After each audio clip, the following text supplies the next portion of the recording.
নমস্কাৰ আসাম ষ্টাডি সমূহ দৰ্শকক পুনৰবাৰ স্বাগতম জনাইছো। আজি হৈছে 10 জুলাই বৃহস্পতিবাৰ। আজি দিনটো কেইবাটাও গুৰুত্বপূৰ্ণ খবৰ আপোনালোকৰ মাজলৈ আহি পৰিছে আৰু এনেকুৱা ধৰণৰ খবৰসমূহ দৈনিক চাবলৈ চেনেলটো সাবস্ক্ৰাইব কৰি ভিডিঅটো এটাকৈ লাইক কৰি দিব। নমস্কাৰ, আজি দিনটো প্ৰথমটো ব্ৰেকিং নিউজ আপোনালোকৰ মাজলৈ আহি পৰিছে। বিজেপি মন্ত্ৰী মাটি সম্পত্তি তথ্য সংলগ্ন কৰি সামাজিক মাধ্যমত এবাৰ অসম প্ৰদেশ কংগ্ৰেছ কমিটি এটা বিশেষ পোষ্ট দেখিবলৈ পোৱা গৈছে। বিজেপি মন্ত্ৰী মাটি সম্পত্তি তথ্য ফাদিল কৰি এবাৰ সামাজিক মাধ্যমত পোষ্ট কৰিছে অসম প্ৰদেশ কংগ্ৰেছ কমিটিয়ে। পোষ্টটোত কি লিখা আছে সবিশেষ আপোনালোকক জনাবলৈ চেষ্টা কৰিছো। ডক্টৰ হিমন্ত বিশ্ব শৰ্মা নেতৃত্বাধীন বিজেপি চৰকাৰ এজন মন্ত্ৰীৰ মৰিগাঁও ৰহাত আছে প্ৰায় 122 বিঘা মাটি, আন এজন মন্ত্ৰী তেজপুৰ নলবাৰীত প্ৰায় 75 বিঘা মাটি আছে, এজন মন্ত্ৰীৰ গোলাঘাটত 7 ঘৰ আছে আৰু আন এজন মন্ত্ৰীৰ গুৱাহাটী সমীপৰ ট্ৰাইবেল বেল্টৰ প্ৰায় 20 বিঘা মাটি আছে বুলি কৈছে অসম প্ৰদেশ কংগ্ৰেছ কমিটিয়ে। আৰু তেওঁলোকে কৈছে যে যি মাটি শাসন ক্ষমতালৈ অহাৰ পিছত ক্ৰয় কৰিছে বিজেপি চৰকাৰে, এই তালিকা দীঘলীয়া বুলি কৈছে। খিলঞ্জীয়াৰ মাটি কাহি পুঁজি প্ৰতীক দিবলৈ ব্যগ্ৰ হৈ পৰা বিজেপি চৰকাৰ নেতা মন্ত্ৰীয়ে নিজৰ মাটি সম্পত্তিৰ তালিকা দীঘলীয়া কৰি যোৱাৰ হিচাপ ৰাইজে সময়ত ল'ব বুলি কৈছে ইণ্ডিয়ান নেশ্যনেল কংগ্ৰেছ আছামত। এটা বিশেষ পোষ্ট দেখিবলৈ পোৱা গৈছে। বিজেপি মন্ত্ৰী মাটি সম্পত্তিৰ তথ্য সংলগ্ন কৰি সামাজিক মাধ্যমত এবাৰ এইটো পোষ্ট ভাইৰেল হৈছে অসম প্ৰদেশ কংগ্ৰেছ কমিটিৰ। বিজেপি মন্ত্ৰী সকলো তথ্য ফাদিল কৰিছে অসম প্ৰদেশ কংগ্ৰেছ কমিটিয়ে। আনফালে এপিচিচিৰ সভাপতি গৌৰৱ গগৈৰ ডাঙৰ মন্তব্য আহি পৰিছে। অসমত চলি থকা উচ্ছেদ সম্পৰ্কত গৌৰৱ গগৈৰ ডাঙৰ মন্তব্য আহি পৰিছে। তেওঁ কৈছে যে সৰ্বানন্দ সোণোৱাল ৰাজ্যৰ ৰাজনীতিলৈ পুনৰ ঘূৰি আহিব বুলি এইবাৰ শংকিত হৈছে অসমৰ মুখ্যমন্ত্ৰী ডক্টৰ হিমন্ত বিশ্ব শৰ্মা। সেইবাবে অসমত উচ্ছেদ চলাই আছে বুলি তেওঁ কৈছে আৰু তেওঁ কৈছে যে সেই মাটি আদানীক গতাব বিচাৰিছে যাতে আদানীয়ে হিমন্ত বিশ্ব শৰ্মাৰ গাদী ৰক্ষা কৰিবলৈ নৰেন্দ্ৰ মোদীক প্ৰভাৱিত কৰে। এটা ব্ৰেকিং নিউজ আপোনালোকৰ মাজলৈ আহি পৰিছে পোনপটীয়া সম্প্ৰচাৰত। অসমত চলি থকা উচ্ছেদ সম্পৰ্কত গৌৰৱ গগৈৰ ডাঙৰ মন্তব্য আহি পৰিছে। আসাম ষ্টাডি দৰ্শকক পুনৰবাৰ জনাবলৈ চেষ্টা কৰিছো। সৰ্বানন্দ সোণোৱাল ৰাজ্যৰ ৰাজনীতিলৈ পুনৰ ঘূৰি আহিব বুলি বৰ্তমান শংকিত হৈছে অসমৰ মুখ্যমন্ত্ৰী ডক্টৰ হিমন্ত বিশ্ব শৰ্মা। সেইবাবে অসমত উচ্ছেদ চলাই সেই মাটি আদানীক গতাব বিচাৰিছে যাতে আদানীয়ে হিমন্ত বিশ্ব শৰ্মাৰ গাদী ৰক্ষা কৰিবলৈ নৰেন্দ্ৰ মোদীক প্ৰভাৱিত কৰে। এই মন্তব্য কৈছে এপিচিচিৰ সভাপতি গৌৰৱ গগৈ। অসমত চলি থকা উচ্ছেদ সম্পৰ্কত এইবাৰ গৌৰৱ গগৈৰ ডাঙৰ মন্তব্য অহা দেখিবলৈ পোৱা গৈছে। আজি দিনটো আন এক ব্ৰেকিং নিউজ আপোনালোকৰ মাজলৈ আহি পৰিছে। এইবাৰ উচ্ছেদক লৈ গৰজি উঠিছে ABMSO।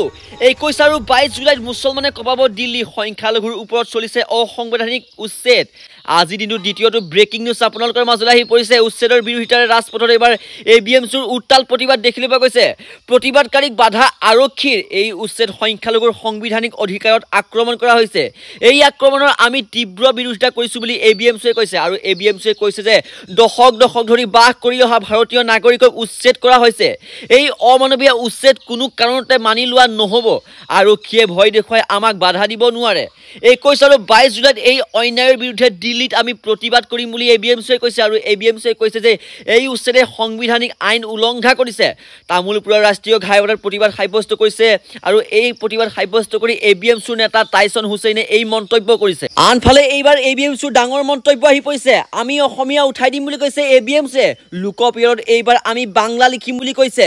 লোকপিয়লত এইবাৰ আমি বাংলা লিখিম। ABMSOৰ ডাঙৰ মন্তব্য আৰু ABMSOয়ে কৈছে যে অসমীয়া আমি উঠাই দিম। ইয়াৰ পিছতে অসমীয়া পৰিণত হ'ব সংখ্যালঘুত। বংগমূলীয় মুছলমানে এইবাৰ লোকপিয়লত অসমীয়া নিলিখে। অসমীয়াৰ পৰিৱৰ্তে লোকপিয়ল লিখিব এইবাৰ বাংলা। আমি অসমীয়া ভাষা লোকপিয়লৰ পৰা উঠাই দিম বুলি কৈছে ABMSOয়ে। আমি অসমীয়া ভাষা উঠাই দিম, আমি অসমীয়া জাতিটো উঠাই দিম আৰু অসমীয়া জাতিটো আমি সংখ্যালঘুত পৰিণত কৰিম বুলি কৈছে। অসমীয়া ভাষা সংখ্যালঘুত পৰিণত হ'ব। অসমৰ মুছলমানক উচ্ছেদ কৰিব নোৱাৰিব চৰকাৰে। উচ্ছেদৰ বিৰুদ্ধে এইবাৰ বিস্ফোৰণ মন্তব্য কৰিছে ABMSOয়ে। পুনৰবাৰ জনাবলৈ চেষ্টা কৰিছো আসাম ষ্টাডি দৰ্শকক এটা ব্ৰেকিং নিউজ। ABMSOৰ ডাঙৰ মন্তব্য আহি পৰিছে। এইবাৰ লোকপিয়লত এইবাৰ আমি বাংলা লিখিম বুলি কৈছে আৰু অসমীয়া উঠাই দিব এইবাৰ ABMSOয়ে। ইয়াৰ পিছতে অসমীয়া পৰিণত হ'ব সংখ্যালঘুত। বংগমূলীয় মুছলমানে এইবাৰ লোকপিয়লত অসমীয়া নিলিখে বুলি কৈছে। অসমীয়াৰ পৰিৱৰ্তে লোকপিয়ল লিখিব এইবাৰ বাংলা ভাষা। আমি অসমীয়া ভাষা লোকপিয়লৰ পৰা উঠাই দিম বুলি কৈছে ABMSOয়ে। আমি অসমীয়া ভাষা উঠাই দিম। ABMSOৰ বৃহৎ বিতৰ্কিতমূলক মন্তব্য আহি পৰিছে। লোকপিয়লত এইবাৰ আমি বাংলা লিখিম, অসমীয়া উঠাই দিম আমি এইবাৰ। ইয়াৰ পিছতে অসমীয়া পৰিণত হ'ব সংখ্যালঘুত। বংগমূলীয় মুছলমানে এইবাৰ লোকপিয়লত অসমীয়া নিলিখে। অসমীয়াৰ পৰিৱৰ্তে লোকপিয়লত লিখিব তেওঁলোকে বাংলা ভাষা। আমি অসমীয়া ভাষাৰ লোকপিয়ল পৰিয়ালৰ পৰা উঠাই দিম বুলি ABMCয়ে কৈছে আমি অসমীয়া ভাষা উঠাই দিম অসমীয়া জাতিৰ সংখ্যালঘুত পৰিণত হ'ব অসমীয়া জাতিটো সংখ্যালঘুলৈ পৰিণত হৈ যাব বুলি কৈছে আৰু অসমীয়া ভাষা সংখ্যালঘুত পৰিণত হ'ব অসমীয়া জাতি ভাষা সকলোখিনি সংখ্যালঘুত পৰিণত হ'ব বুলি কৈছে অসমৰ মুছলমানক উচ্ছেদ কৰিব নোৱাৰিব উচ্ছেদ প্ৰশাসনে উচ্ছেদৰ বিৰুদ্ধে এই মন্তব্য কৰিছে ABMC নেতাই আনফালে এবাৰ অসমৰ মুখ্যমন্ত্ৰী ডক্টৰ হিমন্ত বিশ্ব শৰ্মাই সংখ্যালঘুক প্ৰত্যুত্তৰ দিছে যদি সংখ্যালঘু সংগঠনে জংগী আন্দোলন কৰে আমিও জংগী ব্যৱস্থা ল'ম বুলি অসমৰ মুখ্যমন্ত্ৰীগৰাকীয়ে কৈছে এটা ব্ৰেকিং নিউজ আপোনালোকৰ মাজলৈ আহি পৰিছে উচ্ছেদ সন্দৰ্ভত অসমৰ মুখ্যমন্ত্ৰী ডক্টৰ হিমন্ত বিশ্ব শৰ্মাৰ ডাঙৰ মন্তব্য আহি পৰিছে উচ্ছেদত মানৱীয় বুলি কোনো কথা হোৱা নাই সংখ্যালঘু দল সংগঠনে যদি জংগী আন্দোলন কৰে আমিও জংগী ব্যৱস্থা ল'ম বুলি অসমৰ মুখ্যমন্ত্ৰীগৰাকীয়ে ডাইৰেক্ট কৈছে আৰু কৈছে যে এতিয়ালৈকে শান্তিপূৰ্ণ আন্দোলন কৰি আছে বাবে আমিও শান্তিপূৰ্ণ ব্যৱস্থা লৈ আছো তেওঁলোকে জংগী কৰিলে আমিও জংগী কৰিম বুলি অসমৰ মুখ্যমন্ত্ৰীগৰাকীয়ে কৈছে চাপৰত শান্তিপূৰ্ণভাৱে উচ্ছেদ হৈছে সেই কাৰণে 90% মানুহে সহযোগিতা কৰিছে আৰু 10% ৰাইজক উচ্ছেদ কৰা হৈছে চাপৰৰ উচ্ছেদ ৰাজ্যৰ ইতিহাসৰ সৰ্ববৃহৎ উচ্ছেদ অভিযান বুলি কৈছে প্ৰায় 4000 বিঘা ভূমিত চলোৱা হৈছে উচ্ছেদত অমানৱীয় বুলি কোনো কথা কোৱা হোৱা নাই জাননী দিয়া হৈছে আৰু জাননী দিয়াৰ পিছতে নিজে আঁতৰি যাব লাগে বুলি অসম মুখ্যমন্ত্ৰীগৰাকীয়ে কৈছে আৰু কৈছে যে আঁতৰি নগ'লে বুলডোজাৰে ভাঙিবই বুলডোজাৰে ঘৰ দুৱাৰ ভাঙিব বুলি কৈছে অসম মুখ্যমন্ত্ৰীগৰাকীয়ে উচ্ছেদ সন্দৰ্ভত অসম মুখ্যমন্ত্ৰীগৰাকী ডাঙৰ মন্তব্য আহি পৰিছে আজিৰ দিনটো আন এক ব্ৰেকিং নিউজ আপোনালোকৰ মাজলৈ আহি পৰিছে গোৱালপাৰা উচ্ছেদৰ বাবে সাজু হৈছে বৰ্তমান চৰকাৰ প্ৰশাসন হাজাৰ হাজাৰ আৰক্ষী টহলত কঁপিছে বেদখলকাৰী পুৱাৰ পৰাই চলিব বুলডোজাৰ আজিৰ দিনটো আন এক ব্ৰেকিং নিউজ আপোনালোকৰ মাজলৈ আহি পৰিছে গোৱালপাৰাৰ উচ্ছেদৰ বাবে সাজু হৈছে বৰ্তমান চৰকাৰ প্ৰশাসন হাজাৰ হাজাৰ আৰক্ষী টহলত কঁপিছে বেদখলকাৰী গোৱালপাৰা পাইকনত চলিব সৰ্ববৃহৎ উচ্ছেদ অভিযান বেদখলকাৰী ঘৰ খালী কৰাৰ নিৰ্দেশ দিছে বৰ্তমান চৰকাৰ প্ৰশাসনে মুখ্যমন্ত্ৰীৰ নিৰ্দেশৰ পাছতে উচ্ছেদৰ বাবে তৎপৰ হৈ পৰিছে আৰক্ষী প্ৰশাসন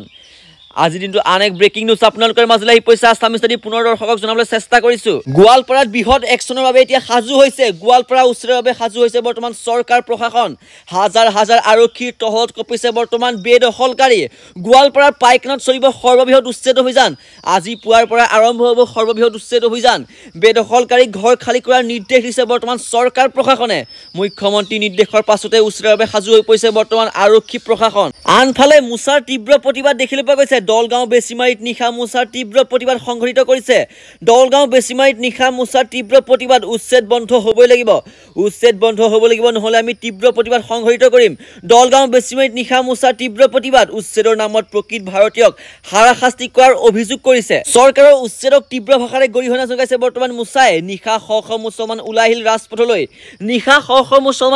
ৰাজপথলৈ তীব্ৰ প্ৰতিবাদ সংঘটিত কৰিবলৈ শীঘ্ৰেই উচ্ছেদ বন্ধ কৰাৰ দাবীত এইবাৰ সাব্যস্ত কৰিলে প্ৰতিবাদ মুছাই আজি দিনটো আন এক ব্ৰেকিং নিউজ আপোনালোকৰ মাজলৈ আহি পৰিছে ঘুষখোৰ গাঁওবুঢ়াৰ বিৰুদ্ধে বৰ্তমান তীব্ৰ অভিযান আৰম্ভ হৈছে চৰকাৰ প্ৰশাসনৰ ঘুষখোৰ গাঁওবুঢ়াৰ বিৰুদ্ধে দিয়ক এতিয়াই অভিযোগ যদি আপোনাৰ পৰা 1 টকাও লয় ঘুষ তেনেহলে আপোনালোকে দিব পাৰিব অভিযোগ গাঁওবুঢ়াৰ বিৰুদ্ধে এবাৰ ৰাজ্যত চলিব সৰ্ববৃহৎ অভিযান ল'ব নোৱাৰিব 1 টকাও আজি দিনটো কেইবাটা ব্ৰেকিং নিউজ আপোনালোকৰ মাজলৈ লৈ আহিলো আৰু এনেকুৱা ধৰণৰ খবৰসমূহ দৈনিক চাবলৈ চেনেলটো সাবস্ক্ৰাইব কৰি ভিডিঅ'টো এটাকৈ লাইক কৰিব আৰু সকলো বন্ধু বান্ধৱীলৈকে শ্বেয়াৰ কৰিব ষ্টুডিঅ'ৰ পৰা মই সুবৰাই বিদায় লৈছো ধন্যবাদ জয় অসম জয় হিন্দ।